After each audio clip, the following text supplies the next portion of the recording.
The European Union, meanwhile, is seeking strong evidence of any Iranian involvement in the Ukraine war. The Ukraine has reported a spate of Russian attacks with Iranian-made Shahed-136 drones in recent weeks.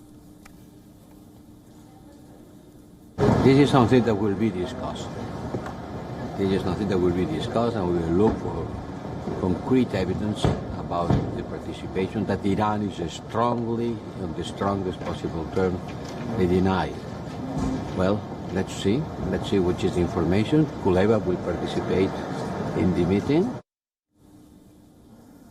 Austria's foreign minister saying any use of Iranian drones in Russia's war against Ukraine would mark an escalation of the conflict.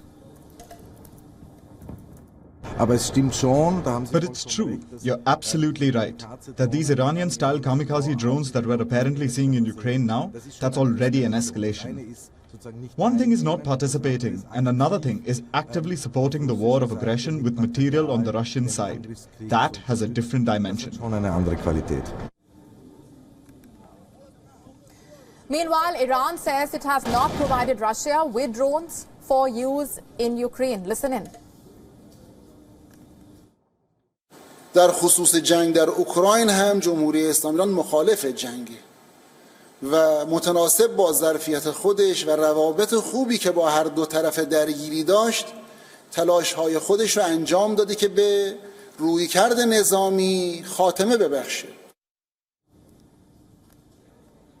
According to two diplomats involved in preparing talks, the EU could decide to move towards imposing new sanctions against Iran over the matter. And the bloc is already set to impose travel bans and asset freezes on some 15 Iranians involved in the crackdown that started last month on demonstrations that followed the death in police custody of 22-year-old Mahsa Amini.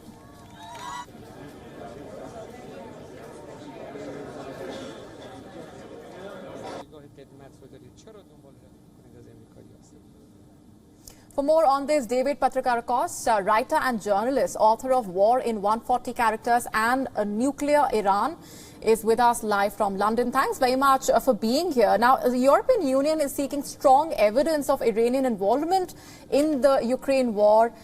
There are also reports indicating that the EU could be considering fresh sanctions against Iran over the matter.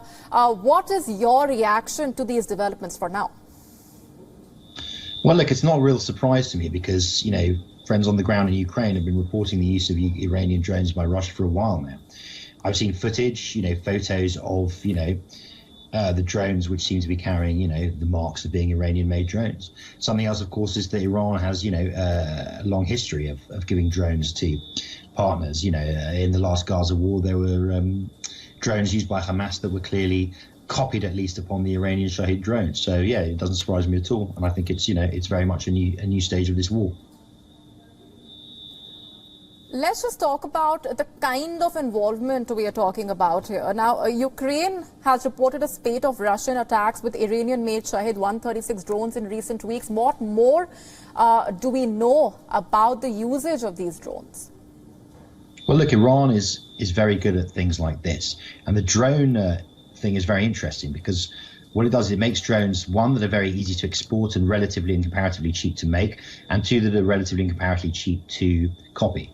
So this is very much what we're seeing here is a sort of the military alliance of geopolitical interests. Both Russia and Iran are right now very much occupying pariah status in international relations. Both are very short on allies. And as a result, both have big problems with the United States of America and the West, broader West more generally. And what we're seeing here, I think, is an emerging alliance in a changing geopolitical climate. And the bloc, according to reports, is already set to impose those travel bans and asset freezes on 15 Iranians involved in the crackdown following those demonstrations after Mahsa Amini's death. Now, this in itself is very interesting. What do you make of that?